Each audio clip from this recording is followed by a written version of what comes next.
स्वागत है दोस्तों।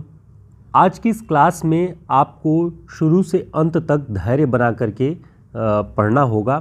अगर आप 10 मिनट तक धैर्य से पढ़ लेते हैं तो जायसी के पद्मावत का जो नागमती का वियोग खंड है ये आप समझ जाएंगे और हम आपको बताएंगे कि पूरे 12 माह से नागमती अपने वियोग की दशाओं में किस तरह से अपने वियोग की अभिव्यक्ति करती है, वो आप पूरा का पूरा समझ जाएंगे। यह खंड जो है वो असिस्टेंट प्रोफेसर की परीक्षा, यूजीसी नेट की परीक्षा और तमाम टीजीटी पीजीटी की परीक्षाओं की दृष्टि से बहुत महत्वपूर्ण है। लगभग सभी पाठ्यक्रमों में ये लगा हुआ है। तो शुरुआत करते हैं। उसके पहले चैनल को सब्सक्राइब कर लीजिए और हमारे टेलीग्राम और व्हाट्सएप ग्रुप का लिंक आपको डिस्क्रिप्शन बॉक्स में मिल जाएगा, उसे ज्वाइन कर लें ताकि हम समय पर आपसे जुड़ सकें, आप तक सूचनाएं पहुंचा सकें। शुरुआत करते हैं जायसी की पद्मावत और उसका नागमती वियोग खंड। जायसी के पद्मावत का समय आचार्य रामचंद्र शुक्ल कितना बताते हैं? सन 1540 में। ये हमने आपको जायसी वाले वीडियो में भी बताया हुआ है, सूफी काव्य के अंतर्गत भी इसके पिछले वीडियो में बताया है, उसे भी आप जाकर के देख सकते हैं। इसे ध्यान रखें। इसके साथ ही पद्मावत में कुल कितने खंड या सर्ग हैं? कुल 57 सर्ग या खंड हैं इसमें। अब हमें ध्यान रखना है नागमती वियोग खंड इस पद्मावत का किस नंबर पे है, किस स्थान पे है। ये 30वां सर्ग है, इसे आपको ध्यान रखना है, नागमती वियोग खंड। ठीक, अब आगे हम देखते हैं कि इसकी मूल कथा में क्या है। नागमती का वियोग उस पूरी कथा में तब प्रकट होता है जब उसके पति राजा रतन सेन पद्मावती के प्रेम में विह्वल होकर चित्तौड़ से सिंघल द्वीप चले जाते हैं। उन्हें गए पूरे 1 वर्ष हो जाते हैं। इस दौरान नागमती का वियोग 12 मासा में कैसे बढ़ता जाता है वह इस पूरे खंड में दिखाई पड़ता है। जब सुआ जो सुग्गा रहता है, जो तोता रहता है, वो पद्मावती के प्रेम का वर्णन, पद्मावती के रूप का वर्णन करता है, उसके सौंदर्य का वर्णन करता है, तब रतन सेन भावविवल होकर के उसकी तलाश में निकल पड़ते हैं और उन्हें गए 1 वर्ष हो जाता है। बेचारी नागमती अकेले उस विरह दशा में कैसे कैसे किन किन ऋतुओं में किन किन तरह से महसूस करती है अकेलेपन को, वो सब कुछ आपको इसमें मिलेगा। आगे देखते हैं कि प्रत्येक ऋतु में नागमती की वियोग दशा का रूप कैसे बदलता और बढ़ता जाता है, ये इस पूरे खंड में दिखाई देगा। दोस्तों आगे हम पूरे मौसमों के बारे में हमारे पूरे जो हमने आपके लिए नोट्स ये बनाया हुआ है वो हम आपको बताएंगे। ये शॉर्ट नोट्स आपके लिए सभी परीक्षाओं की दृष्टि से बहुत उपयोगी है। इस तरह के हमारे सभी नोट्स आपको इस पुस्तक में मिल जाएंगे। इसका प्रिंट फॉर्म अगर आप प्राप्त करना चाहते हैं तो आप ऑर्डर कर सकते हैं हमारे व्हाट्सएप नंबर पे। पीडीएफ के लिए भी हमारे इस नंबर पे आप व्हाट्सएप पे संपर्क कर सकते हैं। ये सभी परीक्षाओं की दृष्टि से बहुत उपयोगी होगा आपके लिए। आगे देखते हैं कि सभी ऋतुओं का क्रम क्या है। सबसे पहले हमें ध्यान रखना है कि जो हिंदी में जो हमारे पुरखों की परंपरा से जो मौसमों के बारे में ये जनवरी फरवरी मार्च के बजाय सावन भादो आषाढ़ इस तरह की चीज़ें जो थी उसका क्रम आप ध्यान से एक बार देख लें। उसके बाद हम विस्तार से आपको इन सभी के बारे में बताएंगे कि नागमती किस तरह से इन महीनों में अपने विरह दशा का वर्णन करती है। देखते हैं। सबसे पहले आपको ध्यान रखना है कि पद्मावत में जो नागमती का वियोग वर्णन है वो आषाढ़ महीने से शुरू होता है। ठीक, आषाढ़ के बाद सावन, सावन के बाद भादों, भादों के बाद कुआर जिसे क्वार कहा जाता है, फिर कार्तिक, कातिक, अगहन, पूस। पूस से आप पूस की रात की कहानी प्रेमचंद जी की याद कर सकते हैं कि कितनी ठंड रहती है, उसे आप समझ सकते हैं। पूस के बाद माघ, माघ के बाद फाल्गुन या फागुन, उसके बाद चैत, बैसाख और ज्येष्ठ माने गर्मी, फिर ज्येष्ठ के बाद बैसाख शुरू हो जाता है। ये क्रम 12 महीने का है। तो इन 12 महीनों के नाम क्रम से हैं, आप इन्हें चाहें तो याद कर सकते हैं। आप जब भी जायसी का ये पद्मावत पढ़ेंगे या आप देसी तरीके से आपको ये जानना चाहिए कि हमारे पुराने दौर में मौसमों को किस नाम से संबोधित किया जाता था। अब देखिए कि इस पद्मावत में जब आषाढ़ लगता है तब नागमती का वियोग किस रूप में प्रकट होता है। तो उसमें वो जायसी जी लिखते हैं कि चढ़ा आषाढ़ गगन घन गाजा। आषाढ़ लग चुका है, गगन घन गाजा, आसमान में घन बादल गरज रहे हैं।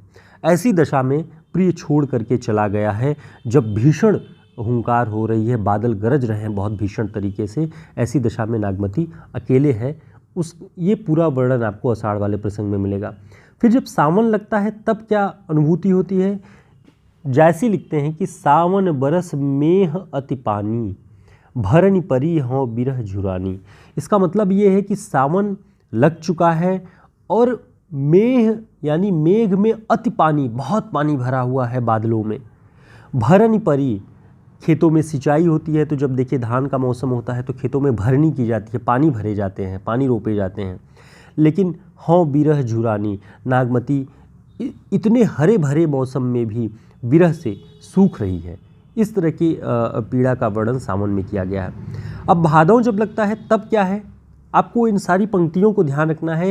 ये महत्वपूर्ण पंक्तियां हैं जायसी के पद्मावत की और नागमती के वियोग खंड की, जो कि परीक्षाओं में पूछी जा सकती हैं कि यह किस खंड से या किस सर्ग से है पद्मावत के। भादव, भादव से जुड़े हुए विरह पीड़ा में जायसी लिखते हैं कि बरसय मघा झकोरी झकोरी, मोर दुई नैन चुएं जस ओरी। भादव में बारिश बहुत भयंकर होती है, झकोरे दे दे करके, बहुत तेज कि आप चलते रहें तो ऐसा लगता है कि पानी की बूंदें आपको ठेल रही हैं, हिला रही हैं। इस तरह से झकोरा दे करके बारिश होती है। और ऐसे मौसम में नागमती विरह में चूर होकर के मोर दुई नैन चुवहीं जस ओरी, जैसे छत पर से, या आप सभी ने मड़ैया देखी होगी, वो घास फूस की जो मड़ैया होती है, वहाँ से जब पानी टपकता है तो उसको कहते हैं ओरी चूना। ऐसे ही आँखों से पानी उसके बह रहा है, ऐसा लग रहा है कि मोर दुई नैन चुवहीं जस ओरी। ये पीड़ा है। कुआर मौसम आता है तो पीड़ा का रूप क्या होता है? देखिए, हर मौसम में पीड़ा का स्वरूप, वेदना का स्वरूप बदल रहा है। कैसे? मौसमों के अनुसार। कुआर में वो कहती है कि लाग कुआर नीर जल घटा। अब देखिए, सावन भादव तक तो आषाढ़ सावन भादव 3 में तो खूब तरीके से बारिश हो रही है, बादल गरज रहे हैं।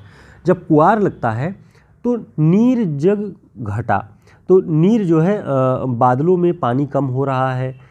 अबहु आओ कंत तन लटा, अब तो चले आओ प्रिय, अब ये तन लटा, अब ये तन लटकता जा रहा है, सूखता जा रहा है, कमज़ोर होता जा रहा है वियोग की दशा में। ठीक, अब कार्तिक महीना लग रहा है नागमती के वियोग खंड में, तो उसमें क्या कहती है नागमती कि कार्तिक शरद चंद उजियारी, जग शीतल हों बिरहे जारी। यानी कार्तिक में जो शरद की पूर्णिमा है उससे चारों ओर उजियाला हो रहा है।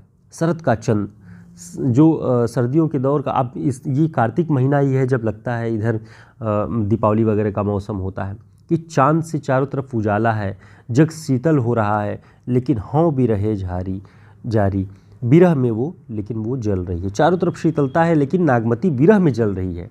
ठीक, अगहन महीना आ रहा है, वहाँ पर नागमती की पीड़ा किस रूप में है कि अगहन दिवस घटा निसी बाढ़ी, दूभर रैन जाई किम गाढ़ी। जब अगहन लगता है कि तब दिवस घटा, दिन छोटा हो जाता है, रातें बड़ी हो जाती हैं। दूभर रैन जाई किम गाढ़ी, यानी कि अब ये रात दूभर हो रही है, दिन छोटा हो रहा है, रातें लंबी हो रही हैं। अब इस दशा को, इस दूभर रात को कैसे मैं काटूं, ये पीड़ा का विषय है अगहन में। ठीक, इसी में ये पंक्ति बहुत महत्वपूर्ण है, जो कि बहुत उद्धरणों में आपको दिखाई देगा, बहुत परीक्षाओं में पूछा गया कि पिय सौ कहेउ संदेशड़ा, हे भौरा हे काग, सो धन बिरहे जरिमुई, तहिक धुआ हम लाग। अब वो कह रही है कि भौरों से और कौवों से कह रही है कि तुम जाओ तो रतन सेन से मेरी खबर सुना दो कि मेरी दशा ऐसी हो गई है, मैं बहुत व्याकुल हूँ, बहुत वेदना में हूँ, तो जाके उनसे मेरा संदेश कहो। और जब वो पूछें कि तुम ऐसे काले कैसे हो गए भौरे और कौवे, तब कहना कि सो धन बिरहे जरिमुई, वो जो धनी माने जो स्त्री तुम्हारी है वो विरह में जर गई, जल गई, जल के मर रही है, और उसी के जलने के धुएं से हम काले हो गए। तेहिक धुआं हम लाग, उसी का धुआं हमें लग गया और हम काले हो गए। तो तब जब ऐसी दशा का वर्णन करोगे तो हो सकता है वो लौट आए। तो ऐसी बातें आपको इसमें दिखेगी। पूस जब लगता है, जिस पूस की रात कहानी के में ठंड का वर्णन आप देखेंगे प्रेमचंद की कहानी में, उस पूस को जायसी नागमती के रूप की पीड़ा के रूप में कैसे लिख रहे हैं कि पूस जाड़ थर थर तन कांपा, सूरज जाई लंका दिसी चांपा। यानी पूस की जाड़ा है, पूस की सर्दी है, और तन जो है वो थर थर काँप रहा है। और सूरज जाए, सूर्य कहाँ जा रहे हैं? लंका दिशी, लंका किधर? दक्षिण दिशा में है भारत के, लंका दिशी चाँपा। और सूरज ऐसा लग रहा है कि लंका दिशी दक्षिण की दिशा में जाकर के ढंक जा रहे हैं, और ठंड इतनी प्रचंड है।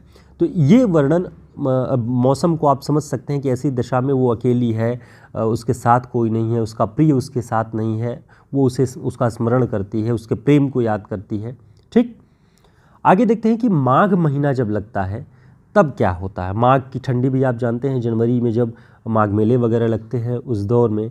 लागे माघ परे अब पाला, पाला तुषारापात, जो ओस के कण जम जाते हैं सफ़ेद सफ़ेद फूल पत्तियों पर, आप देख रहे होंगे कि उसे कहते हैं पाला पड़ रहा है। लागे माघ परे अब पाला, बिरहा काल भयो जड़ काला। और इस ऐसे जाड़े के काल में बिरह का दौर चल रहा है, नागमती बिरह में है। ठीक, और उसी माघ में नैन चुअहि जस महवट नीरू, तोहि बिनु अंग लाग सर चीरू। तो अब देखिए, नैन चुअहि, नैन कैसे चू रहे हैं? जस महवट, मघवट, माघ महीने का जो ओस की बूंदें होती हैं जो जम जाती हैं, उस तरीके से उसके आंसू गिरते गिरते ऐसे जम जा रहे हैं। ये उस ठंड की भीषण दशा का वर्णन है। तो ही बिनु अंग लाग सर चीरू, तुम्हारे बिना इस अंग में ऐसा लग रहा है कि ये सर्दी सर की तरह चीर रही, सर माने बाण, बाण की तरह चीरे जा रही है उसके पूरे बदन को। ठीक, फाल्गुन यानी फागुन जब लगता है उस दौर में, अब आप देखिए इनको पढ़ते हुए आप सारे मौसमों के अंदाज को समझ सकते हैं, ये समझ सकते हैं कि किस मौसम का क्या नेचर था उस दौर में। आज मौसम के बारे में आप सभी जानते होंगे कि बहुत से बहुत सर्दी, गर्मी और बरसात के बारे में हमने बसंत को खो दिया है, हमने हेमंत को खो दिया, बहुत सारी चीज़ें हम उनके बारे में बहुत अच्छे से जानते नहीं हैं कि उन मौसमों का नेचर क्या होता है, उनमें कौन से परिवर्तन होते हैं, प्राकृतिक परिवर्तन क्या होते हैं। आप पद्मावत को पढ़ के और उसमें नागमती के इस वियोग खंड को पढ़ के भारतीय जो प्राकृतिक जो जीवन शैली थी, जो मौसमों का एक नेचर था, वो समझ जाएंगे। अब फागुन में देखिए कि फागुन पवन झकोरा बहा, जब फागुन लगता है तो हवाएं एकदम झकोर झकोर की चलती है, ऐसी कि ठंड उतरने वाली होती है, लेकिन जब उसमें फागुन की हवा चलती है तो शरीर को ऐंठ देती है, इस तरह की होती है। अब उसी फागुन में पूरा का पूरा एक महीना होता है मौसम, और उस एक महीने में बहुत परिवर्तन होते हैं। फागुन की हवा बह रही है, तरीवर झरही बन ढाका, पेड़ों से पत्तियां झर रही हैं, पूरे जंगल के जंगल जो है उनके ढाक पत्तियां सब झरती चली जा रही हैं। और भई ओनंत फूल करी शाखा, और इसी फागुन के महीने में बहुत सारे आप देखेंगे गेंदे के फूल खूब फूलते हैं ऐसे मौसम में। भई ओनंत, ओनंत माने ओनई आई, झुक आई, फूल भरी शाखा, फूल से भरी हुई शाखाएं ओनंत, ओन गई, झुक गई हैं, इतने फूल लगे हुए हैं। ऐसे मौसम में भी वो अकेली है, उसके साथ कोई नहीं। सारे मौसमों में वो अपनी पीड़ा को प्रकट कर रही है। चैत लगता है तब उसकी पीड़ा का स्वरूप आप देखिए, चैत बसंता होय धमारी, मोहि लेखे संसार उजारी। चैत में बसंत धमाल मचाया हुआ है, धमा चौकड़ी मचाया हुआ है, चारों तरफ बसंत है।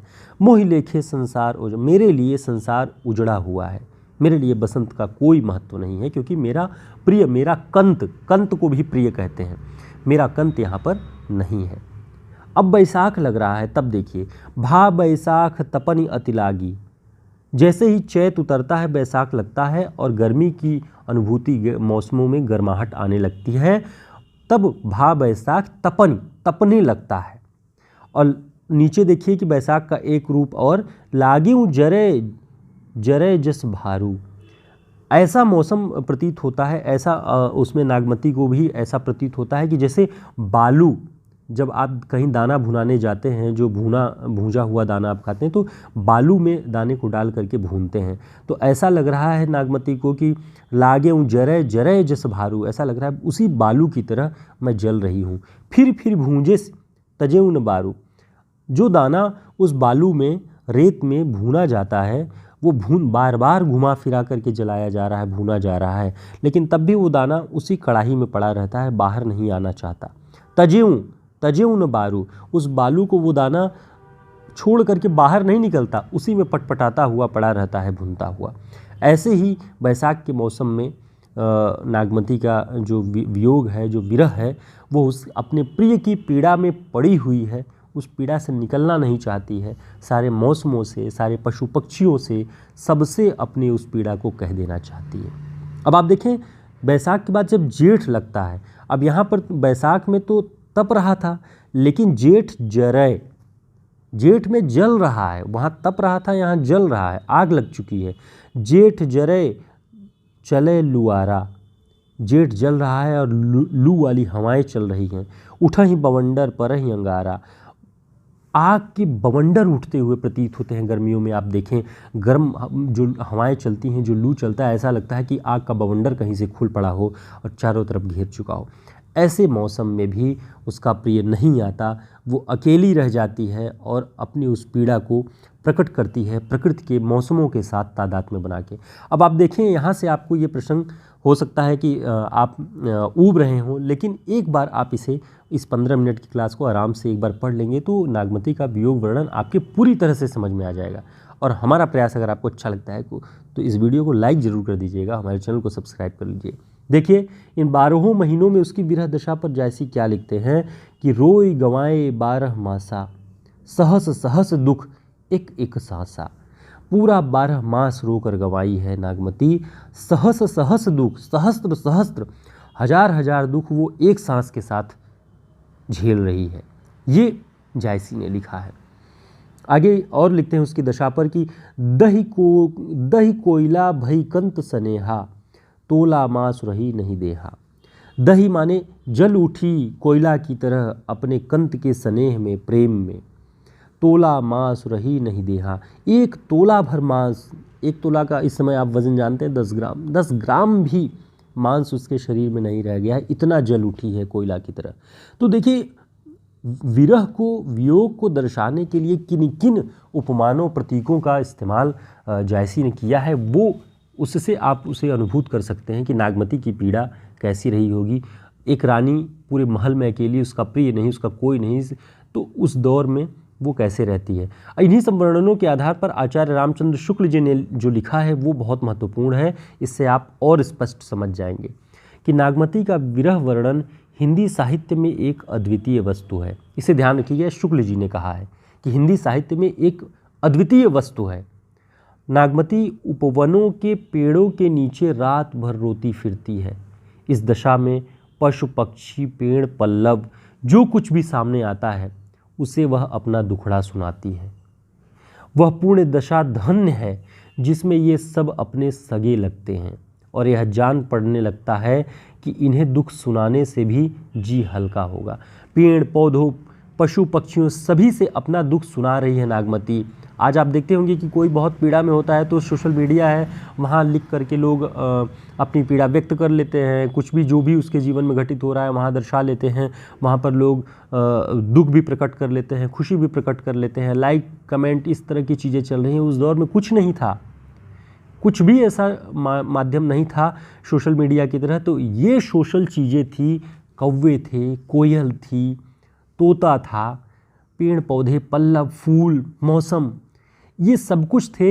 ये एक सामाजिक वस्तु थे जिनसे वो अपनी पीड़ा कह सकती थी और उसे लगता था कि इन सब से कहने पर मेरी पीड़ा मेरे प्रिय तक पहुंच जाएगी। तो इस तरह नागमती का वियोग खंड आप अब तक देख रहे थे। संभव है आप सारे महीनों के नामक्रम से याद कर लेंगे और उन मौसमों में कौन कौन सी सारे मौसमों की विशेषताएं हैं वो आप समझ जाएंगे और नागमती का वियोग खंड आपके लिए आसान हो जाएगा।